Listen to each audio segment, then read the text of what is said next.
Liberated Palestine means a liberated Middle East.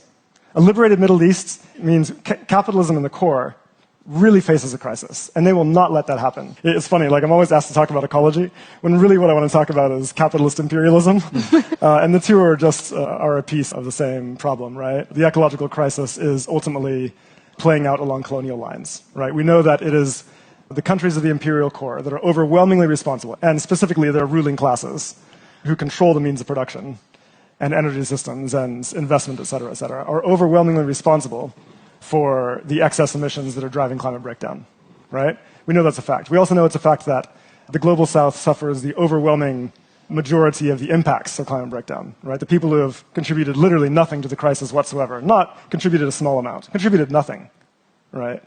And it's not just, of course, climate breakdown that we face. There's also other dimensions of the ecological crisis. And here, too, we see the same thing playing out. When it comes to excess material use in the world economy, overwhelmingly, it's due to excess material use and accumulation in the imperial core. Half of the material use that's used in the core is net appropriated from the periphery, from the territories of the global south, right?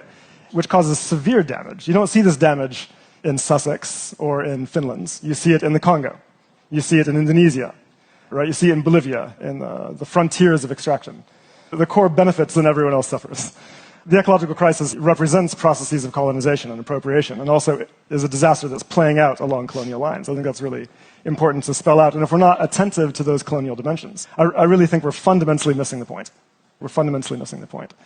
The other thing I want to point out here is that we're in this incredible paradox, right, where the world economy, we know, is just massively productive. Like, our productive capacities are incredible. Think of the scale of the labor that humanity has at its disposal, the resources, the technology, the factories, the energy, the materials.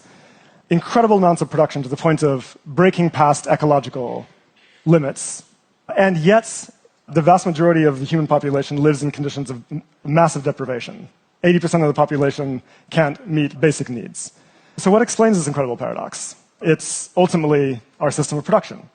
The social and ecological crisis that we face, which appears unresolvable, is ultimately a symptom of our system of production, capitalism, where our productive capacities, our incredible productive capacities, are organized overwhelmingly around what is most profitable to capital and what can most facilitate accumulation in the core, rather than what is obviously necessary to meet human needs and achieve our ecological objectives. And so we're in this wild place where it's like, oh, solving poverty is just going to take generations. Right? If we're lucky, we'll get people above $1.90 a day by the end of the century, right? The climate crisis, who can figure out how to solve this? It seems intractable. None of this is true. It's lies. These are problems that can be very easily solved and very quickly. The problem is that we don't have control over our own productive capacities because we don't have an economic democracy, right? Some of us live in political democracies where from time to time we get to elect government officials. But when it comes to the economic system, not even the pretense of democracy is allowed to exist. And that is ultimately the contradiction we face, I think, right? This is a crisis that, at its root, is about capitalism and can only be resolved by overcoming that fact. And the antidote to capitalism is economic democracy, that we should have collective democratic control over what we are producing, what the goals of our production are, who benefits from our production, and so on. And when we do, we can solve these problems quickly, right? We know exactly what to do. The problem is we don't have the power. And so I think that in the face of this crisis, we have to have clarity about what has to be achieved, and we have to start building the movements that are capable of achieving that. For the South, there's another element I think we have to pay attention to, which is that they need economic sovereignty, right? They need economic liberation at a national level first. The global North is overwhelmingly responsible for the crisis, but the global South, we know, also needs to engage in ecological planning, energy transition, et cetera, et cetera. How does anyone expect them to do that when they do not have sovereign control over their own resources, their own labor, their own lands, their own energy, right?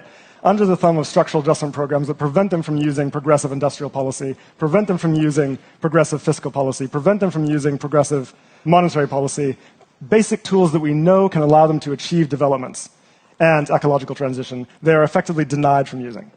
What is the solution to that for the South? Is struggles for economic liberation. Right? Now, I think we have to be cognizant of the fact that a struggle for economic liberation in the South is fundamentally antithetical to the capitalist world economy. because accumulation in the core depends utterly on the cheapening of labor and resources in the global south. It depends utterly on that and has for the past 500 years. And so any attempt by liberation struggles in the periphery to achieve economic independence, to use their own resources for their own development, for their own ecological transition, for their own human needs, is destabilizing for capital in the core. And capital reacts with the most extraordinary violent backlashes. We see it happening all the time. Now it is Palestine, before it was Libya, before it was Iraq, before it was Chile, before it was Indonesia, before it was the Congo. It will never stop. It's over and over again. And I think the situation in Palestine right now, we have to understand, is not primarily a moral one. That's how we think of it. That is not how capital thinks of it. For them, it is a matter of suppressing and crushing liberation movements, because a liberated Palestine means a liberated Middle East. A liberated Middle East means capitalism in the core really faces a crisis, and they will not let that happen. And they're unleashing the full violence of their extraordinary power to ensure it doesn't. And so I think that's really what we face, right? It's the world system dimension of the violence that we're seeing. And we have to be cognizant of that, and our struggles and our resistance have to be in proportion.